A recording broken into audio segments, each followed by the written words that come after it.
हमारी कोशिश ये है कि महकमा जंगलात के ज़िम्मेदारान से हमारी बात हो सके और हम खुद ये देखना चाहते हैं, बचश्म खुद वहाँ जाना चाहते हैं कि तिमर के जंगलात के हवाले से जो हुकूमती जानिब से दावे किए जाते हैं कि ये इक़दाम किए गए हैं, उनमें हकीकत क्या है और जो ज़िम्मेदारान जिनके ऊपर ज़िम्मेदारी आयद होती है उनकी बका की, उनकी अफजाइश की, आखिर वो किस हद तक उस पर अमल पैरा है। अस्सलाम वालेकुम आगा साहब, कैसे हैं आप? खैरियत से? अस्सलाम वालेकुम आगा साहब, हम CNBC TV की जानिब से आपके पास आए हैं और हम ये जानना चाहते हैं कि एक तो महकमा जंगलात में आपकी ज़िम्मेदारी क्या है? जी, मैं डिविजनल फॉरेस्ट ऑफिसर यहाँ काम कर रहा हूँ और ये सिंध फॉरेस्ट डिपार्टमेंट की एक डिवीज़न है जो इंडस डेल्टा मैंग्रोव्स के लिए उसकी ज़िम्मेदारी है।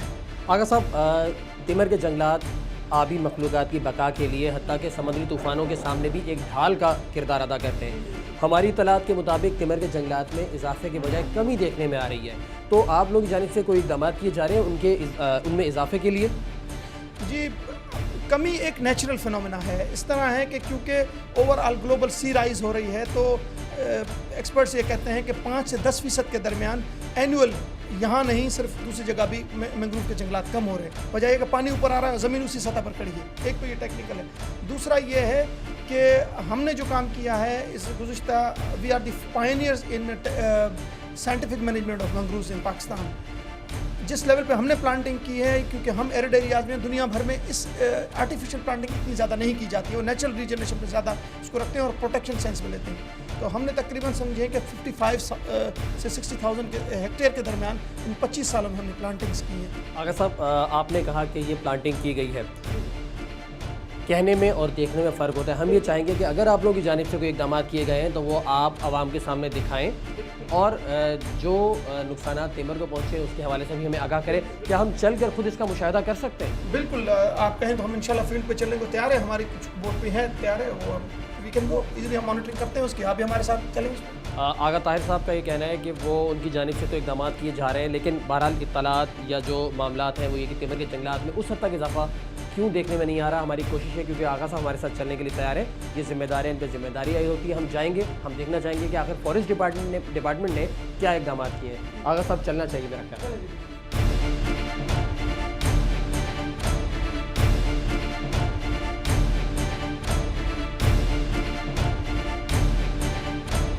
हम पहुंचे सड़क किनारे चलते चलते साहिल किनारे और अब हम तिमर के जंगलात की जो हालिया सूरत हाल है वो देखना चाहेंगे। हमारे साथ महकमा जंगलात के ज़िम्मेदारान मौजूद हैं।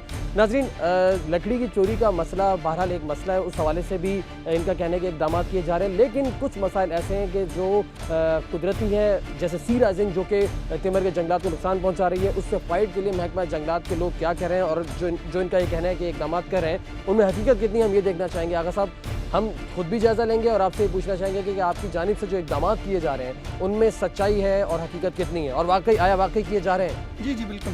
अब ये है कि एक तो ग्लोबल सी राइज का इशू है। तकरीबन जो लेटेस्ट फिगर्स हैं उसमें ये कि 5 से 10% ग्लोबल सी राइज, जो समझें कि पोल्स पर जो बर्फ़ पिघल रही है उसकी वजह से ग्लोबल सी राइज हो रही है, उसकी वजह से बहुत से ममालिक ख़त्म भी हो जाएंगे। जैसे मालदीव है, कहने कि 20-25 साल में उसकी सूरत ख़राब होगी। इस मसले के हल के लिए आपने क्या इक़दाम उठाया?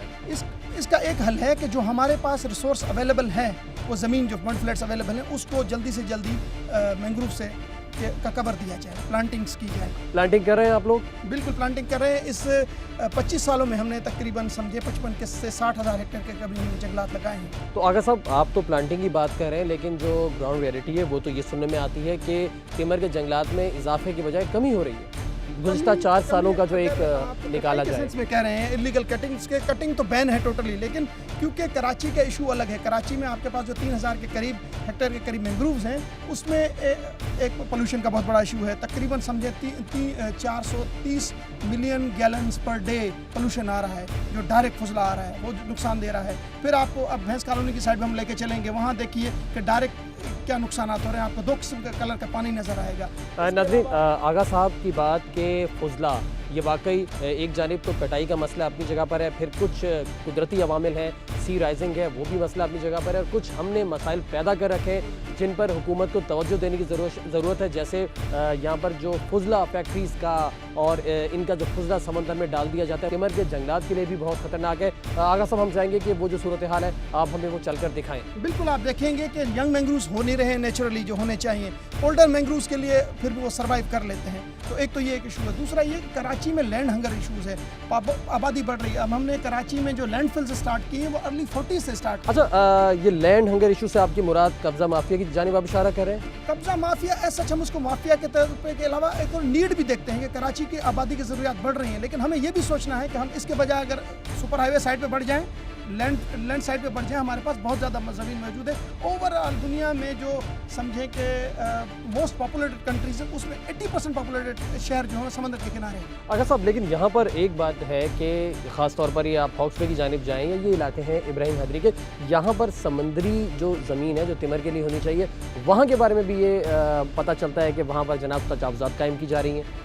उसके लिए उस मसले के हल के लिए आप लोग कुछ करते हैं? एक इशू है एडमिनिस्ट्रेशन का इशूज़। अब कराची में जिस तरह डिफरेंट एजेंसीज काम कर रही हैं, हमारे जो शुरू होते हैं ये कोरंगी क्रीक के बाद का एरिया, पोर्ट कासिम के एरिया के बाद का एरिया हमारे एडमिनिस्ट्रेटिव कंट्रोल में जो जिसके हम जिम्मेदार हैं।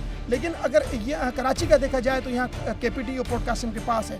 पोर्ट कासिम के साथ हमारी सपोर्ट मैकेनिज्म चल रहा है। केपीटी के साथ इशूज़ ये हैं कि वहाँ उस साइड पे आबादी भी बहुत ज़्यादा है और मैंग्रोव काटना एक इशू नहीं, उसके बाद जो लैंडफिल्स हो रही हैं उस एरिया को जिस तरह ऑक्यूपाई किया जा रहा है, कॉलोनाइज किया जा रहा है रिहायशी कॉलोनियों के लिए, वो एक बहुत बड़ा इशू है। नाज़रीन, इशूज़ बहुत ज़्यादा हैं और ख़ास तौर पर आगा साहब ने जो इशारा किया कि इदारों के दरमियान ताउन का जो फुकदान है उसके लिए जो आला हुकाम है उनको तवज्जो देने की ज़रूरत है कि अगर फॉरेस्ट डिपार्टमेंट है, केपीटी है या फिर पोर्ट कासिम अथॉरिटी है, इनके दरमियान ताउन का एक ऐसा नेटवर्क कायम किया जाए जिससे आवाम को फ़ायदा हो, क्योंकि आवाम के मसाइल का हल होना ज़रूरी है। इदारों के दरमियान ताउन होगा तो मसाइल हल होंगे।